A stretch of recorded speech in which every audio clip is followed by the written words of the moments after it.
ntago nari nzi ko Imana yankoramo umuntu nkanjye. Utimeze gute se nge ndiyizi ndi umuntu w'agaciro. Reka nkubwire kurya neza utabonye birashoboka. Birashoboka kubaho neza. Ibitotsi utabonye birashoboka ko ubu wabisigaye nsinzira mw'abantu nk'agahinja. Yego we sigaye ndyama nkasinzira nkisinzirira amashenge nk'umuntu wagashize, ariko mbere sinasinziraga. Impamvu ntasinziraga nuko naryamaga ahantu hatandukanye kandi hatari heza, kuko amajoro nararaga mu rugo yabaga ari make. Nabaga naraye mu mihana, naraye aho ntashaka. Ntago nzibagirwa ibinogo narayemwo muri saro mfite agahinja hari gato cyane, nkahararana na Charlene haramburamwe igitenge mu binogo. Hano hari haravuye sima harimwe amabuye nkiyorosa, ariko iyo ndeba dubure ndaraho shawe nkareba igitanda cya kabiri kuri kabiri. Imana yacu ni Imana. Imana y'amahoro nibaha umugisha cyane. Turabashuhuje rero kandi turabakunda cyane, n'Imana irabakunda. Tubifurije umugisha w'Imana kandi tubifurije guhirwa n'ibiganza by'Uwiteka. Umugisha w'Imana batondagire nkurume, kugubwa neza bibe ibyo kumanywa na ninjoro. Imana ibahire iburyo ndetse n'ibumoso. Imana ibazigame kandi ibamenye ndetse ibakurikirane. Imana y'amahoro nkorera ndetse namwe mukorera, ijisho ryayo ryiza ntiribaveho. Mwese uko mudukurikiranye rero, uyu ni wa mwanya n'ubundi wo gukomeza kumva ijambo ry'Imana uko mugenda murikurikirana kuri Mama Charlene official. Turabashimiye rero mwebwe mukomeje gukora share, musangiza abandi ibiganiro, impuguro, ijambo ry'Imana ndetse na filme iri kugenda inyura kwa gatatu no kwa gatandatu. Imana y'amahoro rero nibaha umugisha. Tugarutse n'ubundi mu ijambo ry'Imana, nifuzaga kubabwira ngo mu Mana harandi mahirwe.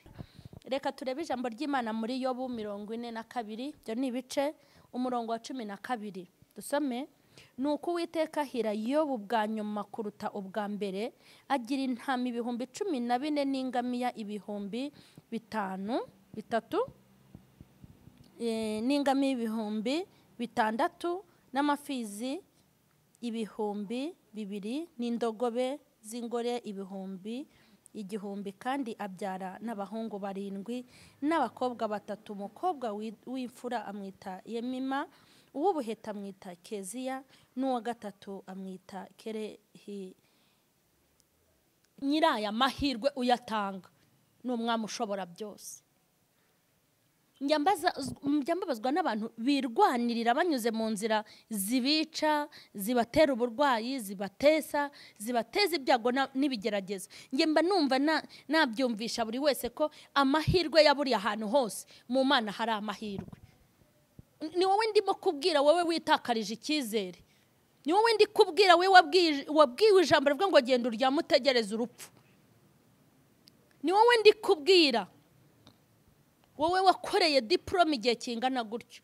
Ni wowe ndi kubwira umaze kudepoza inshuro nyinshi. Ni wowe ndi kubwira umaze kiriya gihe mu rushako rukugoye. Ngenje kukubwira ngo mu Mana hari ayandi mahirwe, kandi amahirwe y'Imana nta mupaka agira. Imana uko yije umeze kose, ukaza ukusa kose, ni Imana ihindura amahirwe y'ubuzima bwawe. Wikigirira nabi, wikisabira gupfa, wibwira Imana ngo wanyishe nkavaho, wikibaza ngo wavukiye iki. Hari amahirwe akurindiriye. Haleluya, hari amahirwe. Ntago nari nzi ko Imana yankoramo umuntu nkanjye.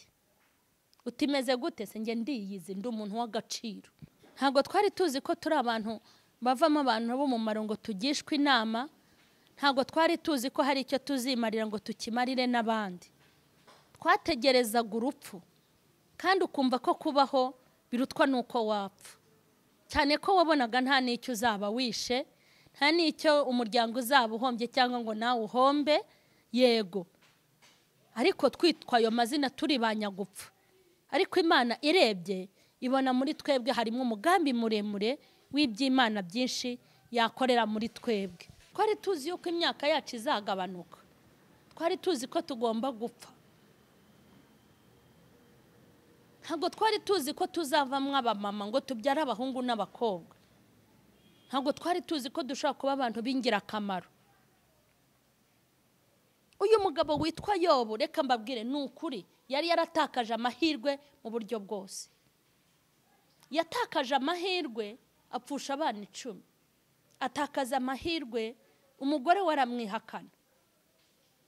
Ntatangira kumubwira ati uko biri kose yituke kugira ngo ikwice vuba. Atakaza andi mahirwe yo kubundi ibintu nibishakwa. Hari igihe ushobora guhomba ariko ukavuga uti nzakora mve mu gihombo. Yobu yabuze amahirwe, reka mbabwire. Bibiliya iravuga ngo ibishyute byaheraga mu bworo bw'ikirenge bikageza mu gitwariro. Arwara ibishyute umubiri wose akajya yishimisha inzara bigeze aho akoresha urujyo. Bishatse kuvuga ngo nta hantu nta n'akadirishya k'amahirwe Yobu yari afite.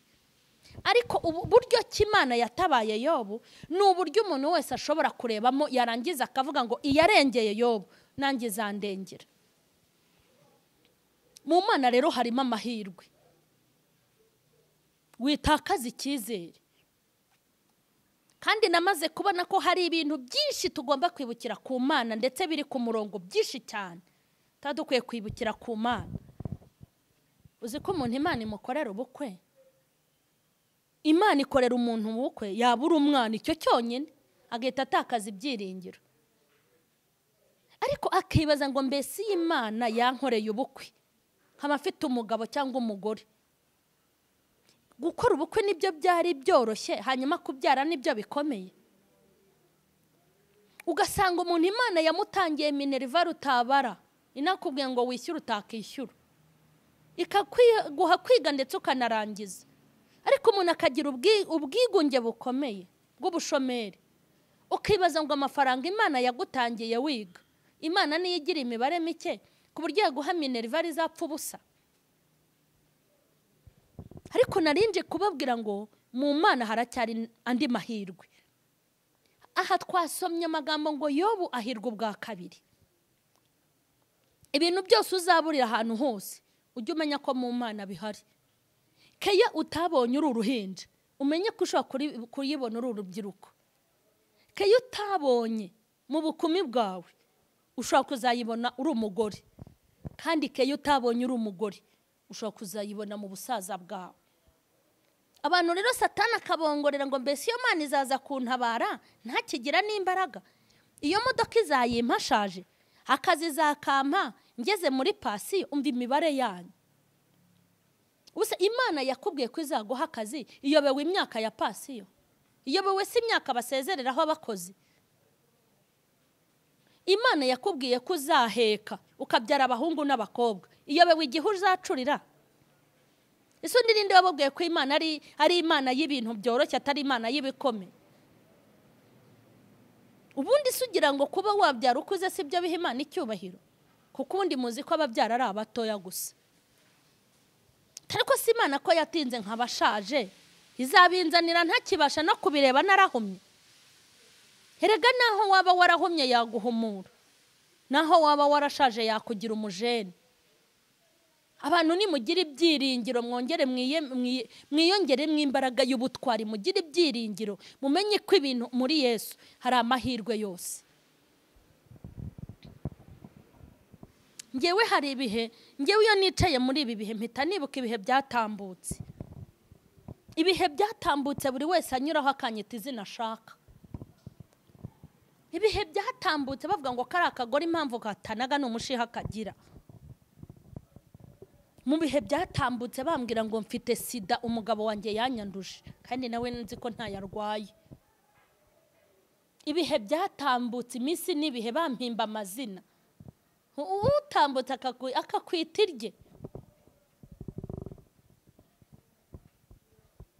Mwari muzi ko muri iyo myaka hari amazina twitwaga twarayiswe n'abisi, ariko ubu ngubu se baduheraye? Reka ntibishoboka, ntabwo bishoboka. Bayatwita gute? Ngaho ngera ntabwo bishoboka. Nje kukubwira ngo va mu bwigunge, va mu bwigunge. Ngewe najyaga mbwira Imana ngo mbabarira uzanyiherera ati ijuru, kuko numvaga ibindi byo itazabishobora. Babwire narotaga nicaye mu nzu nziza kwera amazu nabagamo, harota ndi mu nzu nziza nkahita mvuga ngo ubwo niyo mu ijuru. ijuru. Iyo umuntu yahondaguwe cyane ibintu byose abishyira mu mwuka. Ariko Mana, Imana izabatabare. Harota narabyibushye none ngo nifate regime, ntawe umpeka ngo ndamuremerera, ujye mumbabarira nibyibuhire, ntawe unyikorera. Nubwo isi kandi ngenda nyikandagiraho ngo irababara ngo ndayiremereye. Twarikuyeho amahoro, twarikuyeho amaboko, twarikuyeho kunezerwa, twarikuyeho kurama, twarikuyeho mu bantu. Umuntu wese agutera agapira umeze nk'idenesi cyangwa baro. Noneho reka nkubwire, kuruhu unanutse nambe no kuruhu byibushye, ibi birarutana. Yesu erega n'abagutuka ubyibushye nk'ubu abantu kavuga ko ndi ikimama, ariko kera banyitaga kakagore kabyibushye. Tuzi umuntu kwita akagore cyokora murasuzugura kakagore. Ubu ntago wanyita akantu n'ibiro 40 mfite. Kuruhu unanutse. Hari abantu Imana ihisha mu maroti bakabyibuha ntagire n'ubarabukwa. Ariko mbega iyo unanutse Mana yo mu ijuru ubwirirwa ukanaburara ubukene bugusa, biba bibabaje biteye n'agahinda. Hahandi umuntu adatinya kukubwira ijambo mu muhanda uri kugenda kandi ribabaje. Ariko Mana mujya mureka nitangira ubuhamya. Hari umuntu nabwiye ngo nanshakire inzu nimuke. Icyo kora mu bintu Imana yankoreye kuba mba ahantu heza, nkaryama ahantu heza. Mana yo mu ijuru we, mbega agasuzuguro k'abadayimoni. Hari umuntu nigeze mbwira ngo wambabare ukanshakira inzu, ukayishakira hano hafi. Kera rero iyo nashakaga inzu ntago navugaga ngo inzu irimo umuriro n'amazi. Umukomisiyoneri ambwiraga urashaka si irimo umuriro? Inti nta etide nkora. Ngo nta etide nkora? Umva iby'umuriro n'iby'amazi ntabyo narinzi, nta kondisiyo nagiraga. Umuntu ndabwiye nishakira inzu hano hafi. Arambwira ati rero kankubwire kandi nziza. Arambwira ati ufite imiziro 2 ituma udashobora kuba mu nzu nziza. Ariko rero baroko mugira amagambo mabi kandi muzajya mugira ipfunwe imbere y'abantu. Nk'ubwo wowe bimbwiye nzi ko aho ntuyajya ncaho, bakambwira ati iki gipangu ni mama Charlene ugize gute ukibamo. Mujye mugerageza ku rugamba rw'umuntu, nutagira n'ibyo umukomeresha ngo muhumurize ujye ugira utyo wicecekere. Arambwira ngo imiziro ufite ni 2 ntago wemerewe gutura hafi aho. Umuziro wa mbere wabyaye abana benshi, umuziro wa kabiri uri umukene. Icyo kora hano nakubonera inzu ni hirya rwa rutabura iyo. Icyo gihe rwa rutabura rero ntago yari nk'iyubu, ubu yarasirimutse. Icyo gihe nta kaburimbo yari ihari, nta mazu meza yari ahari, cyari igiputa, cyari igiturage. Ubu habaye heza. Hanyuma nanjye rero kumumbona abantu bajya bavuga ngo ni ukwiyemera, ariko kwiyemera no kwizera bijya gusa.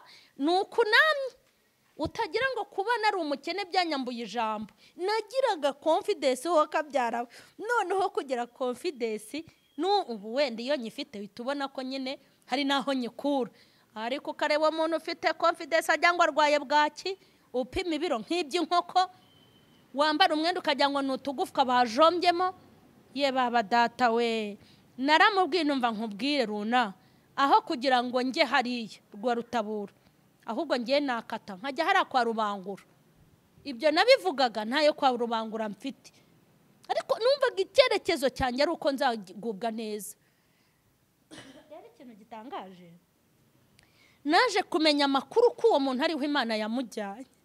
Yaramujyanye arenga, akabubwire yarenze rwa rutabura arenga mu Rugarama, aragenda iyo mu Miduha we n'umugore we n'abana. Ariko ngewe karitsiye nabagamo icyo gihe na n'iyi saha niyo nkirimo. Iyi Mana rero igira amahirwe. Nagira ngo nkubwire ngo umuntu ukugaraguza agati mu kazi arebye nabi ushobora kuzamuha akazi. Yego, ugomba kugira ibyiringiro. Uwo muntu ubereye mabuja, uwo muntu ukubereye mabuja birashoboka ko nawe waba mabuja. Uwo muntu ugukoresha ugahagaze hejuru birashoboka ko nawe wamukoresha. Umutima wawe wubwire ngo birashoboka. Birashoboka ko ibitwenge ntabonye ndi umwana, cyane ko mama yapfuye akiri muto na data nkaba ntaramubonye. Umva nkubwire, vuga ngo ibitwenge naburiye mu buhinja birashoboka ko nabibona mu bukumi. Nukuri nje kukubwira ngo ijambo ryeze utigeze ubwirwa n'iwanyu, ijambo utabwiwe mu muryango, nturibwirwe nabo musengana, nje kukubwira ngo birashoboka. Hari aho rikurindiriye, cyo nzi nuko ibyiringiro bihari. Reka nkubwire, kurya neza utabonye birashoboka. Birashoboka kubaho neza ibitotsi utabonye, birashoboka ko ubu wabisigaye nsinzira mw'abantu nk'agahinja. Yego we, sigaye ndyama nkasinzira, nkisinzirira amashenge nk'umuntu wagashize, ariko mbere sinasinziraga. Impamvu ntasinziraga nuko naryamaga ahantu hatandukanye kandi hatari heza, kuko amajoro nararaga mu rugo yabaga ari make. Nabaga naraye mu mihana, naraye aho ntashaka. Ntago nzibagirwa ibinogo narayemwo muri saro mfite agahinja hari gato cyane, nkahararana na Charlene, haramburamwe igitenge mu binogo. Hano hari haravuye sima harimwe amabuye nkiyorosa, ariko iyo ndeba dubure ndaraho shawe, nkareba igitanda cya 2 kuri 2. Imana yacu ni Imana. Nicaraga nkavuga ngo ubu nargira indazi koko ubu. Rero hari andi mahirwe, kandi Imana yaraguhishiye.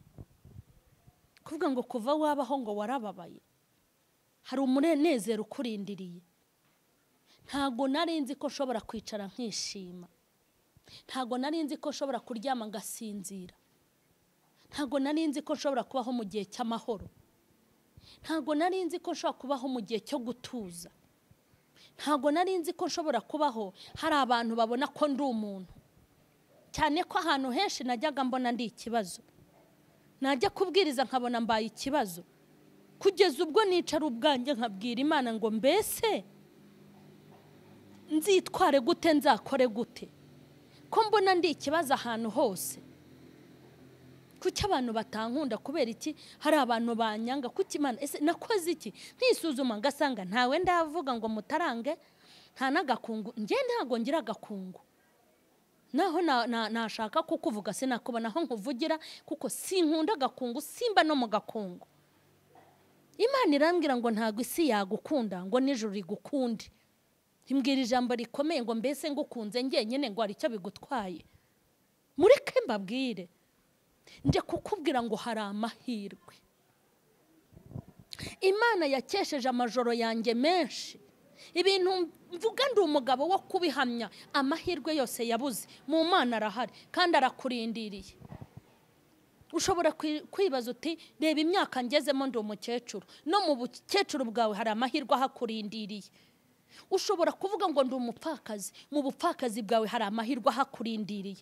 Ushobora kwicara uti nge ko ndifubye byanyura gute? Nagira ngo nkubwire ngo ukuba uri ifubye hari amahirwe y'ifubye Imana ifite. Hari amahirwe y'abashomeri, hari amahirwe y'abacikije amashuri, hari amahirwe y'abapfushije ababyeyi batazi amazina yabo, hari amahirwe y'abadafite epfo na ruguru, hari amahirwe y'abatagira shinge na rugero, hari amahirwe. Reka nkubwire, ntago amahirwe y'Imana ashingira kuri diplome, ntago amahirwe y'Imana ashingira ku cyene wabo. Imana ubwayo kuri wowe irihagije. Nge ndi umuntu utakisabira gupfa, ngewe ndi umuntu noneho ukunze kubaho, kandi mbere ntago nakundaga kubaho. Najyaga mbwira Imana ngo naragukoreye uzanderera abana, kuko nabonaga urupfu ndi kumwe narwo, ndetse narusabaga nitonze kandi ntuje. Nkabwira Imana ngo unyeze uncyure kandi uzanjyane mu ijuru ubundi underera abana. Rimwe Imana intumaho umuntu, iramubwira ngo genda ubwire mama Charlene ngo kuki uri kwishingira.